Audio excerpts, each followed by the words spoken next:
আজ আমি নিয়ে চলে এসেছি তোমাদের জন্য এই গল্পের দ্বাদশ পর্ব। কি হতে থাকে দেখতে থাকো আর সঙ্গে থাকো। আমি একজন রাজকন্যা। জাদুকর হিংটিং আমার পিতাকে হত্যা করেছে। আমাকে সে বিয়ে করে রাজ্য আর গুপ্তধন পেতে চেয়েছিল, কিন্তু আমার পিতার মৃত্যুর পর সে কোনো গুপ্তধন পায়নি, আর আমি তাকে বিয়ে করতে রাজি হইনি বলে আমার অবস্থা তো দেখতেই পারছো। তুমি রাজকন্যা হয়েও বনের গাছের মতো জীবনযাপন করছো, তুমি কেন কোনো প্রতিবাদ করনি? আমি অবলা রাজকন্যা, যুদ্ধ আমার পছন্দ নয়। আমি অস্ত্র চালনা জানি না।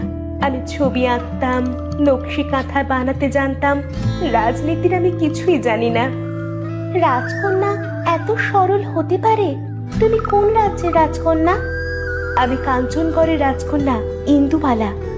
কিন্তু কাঞ্চনগড়ের সাথে তো হিমালয়ের যুদ্ধ চলছে। শুনেছি কাঞ্চনগড়ের রাজা মারা গেছেন, তবে শক্তিশালী সৈন্যের কারণে হিমালয় রাজ্য এখনো সুবিধা করে উঠতে পারেনি। রাজা মারা গেছে মানে তো ওই জাদুকর হিংটিং আর নেই। তাহলে আমার মুক্তির কি হবে? কি উদ্ধার করবে আমাকে? হায় হায়, আমি কি তবে চিরকাল এভাবেই ঠায় দাঁড়িয়ে থাকবো? তুমি কেঁদো না, তোমাকে উদ্ধারের উপায় কোথাও না কোথাও তো আছে। আমি আর কাউকে বিশ্বাস করি না।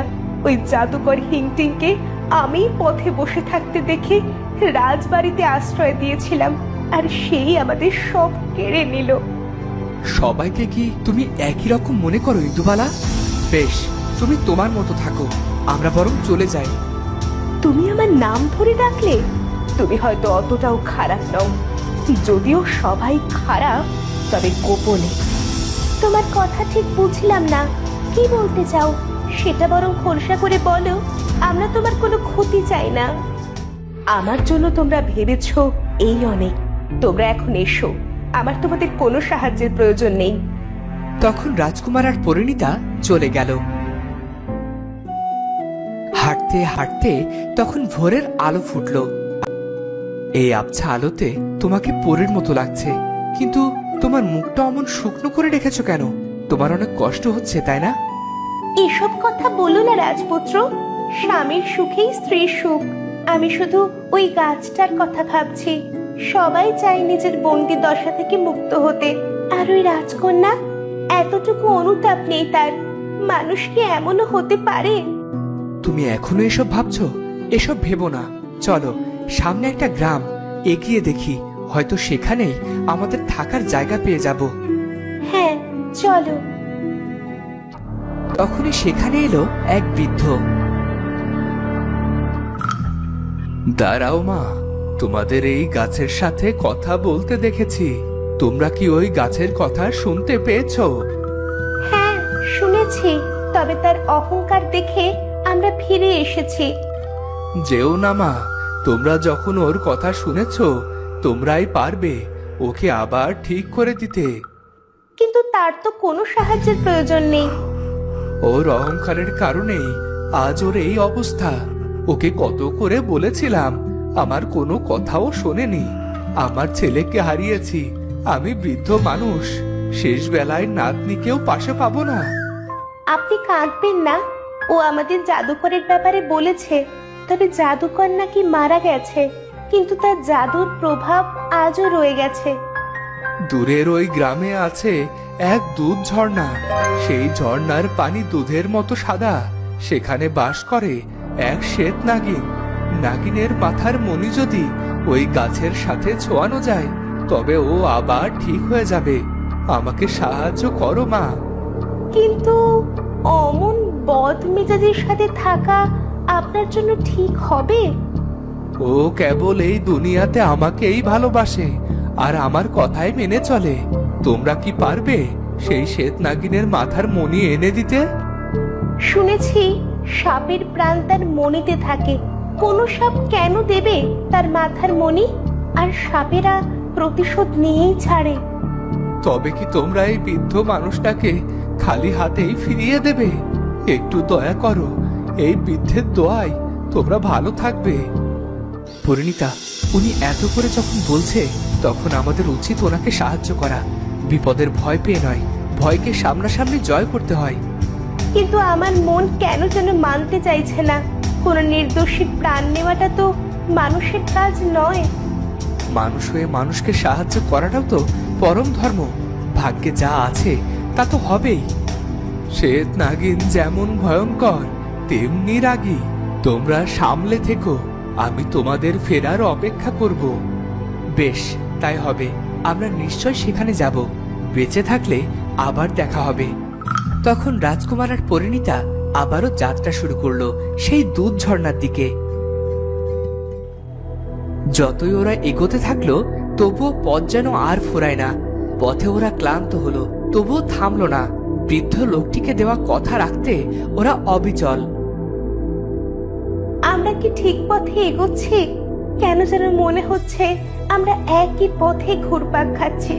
এটা কোনো গোলক ধাঁধা নয় তো? না পরিণীতা, এটা হয়তো তোমার মনের ভুল। কান পেতে শোনো, ওই দূরে কলকল ঝর্ণার শব্দ শুনতে পাবে। তখন সেদিক দিয়ে যাচ্ছিল এক কাঠুরিয়া। তোমরা কারা? তোমাদের তো আগে এখানে দেখিনি। কোথায় যাচ্ছ তোমরা? আমরা যাচ্ছি দুধ ঝর্ণার পাশে বাস করা ওই শ্বেত নাগিনীর কাছে। আমরা কি ঠিক পথে এসেছি? পথ ঠিক হলেও তোমরা ফিরে যাও। ওখানে যাওয়া মানে মৃত্যুকে স্বেচ্ছায় আলিঙ্গন করা। আজ পর্যন্ত ওখানে যারা গেছে কেউ ফিরে আসেনি। তোমরা বাঁচতে চাইলে যে পথে এসেছো সেই পথেই ফিরে যাও। ফিরে যাব বলে তো আসিনি। আমি একজনকে কথা দিয়েছি, কথার মান তো রাখতেই হবে। জীবন গেলে যাক। আমি তোমাদের সাবধান করছিলাম, কিন্তু তোমরা আমার কথা শুনলে না। তোমরা যেতে চাও যাও, কিন্তু আফসোস করো না।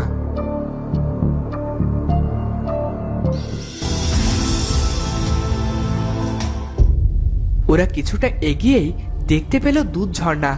ওরা সঠিক গন্তব্যে পৌঁছে অনেক খুশি হলো। আমরা এসে গেছি পরিণীতা, দেখো কি সুন্দর এই জায়গাটা, তবে ভীষণ শান্ত। তুমি একটা ব্যাপার খেয়াল করেছো?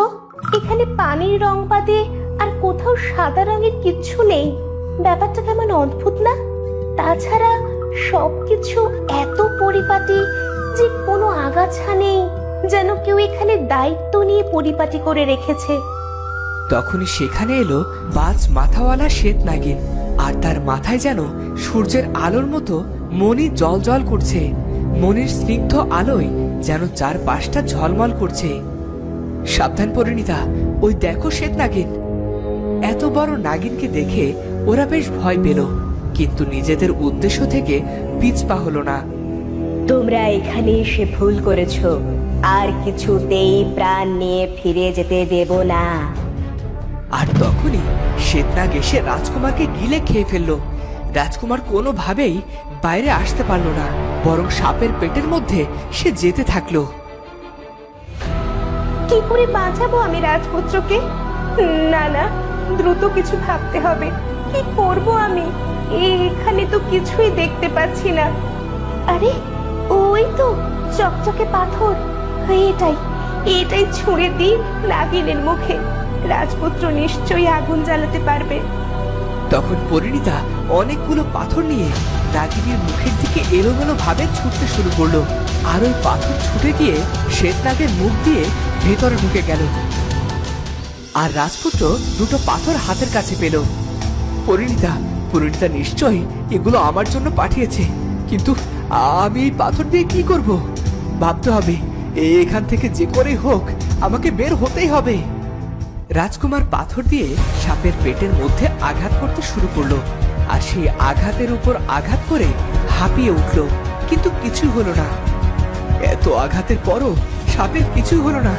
আমি কি তবে আটকে গেলাম? আমার আর পরিণীতার যাত্রা কি এখানেই শেষ?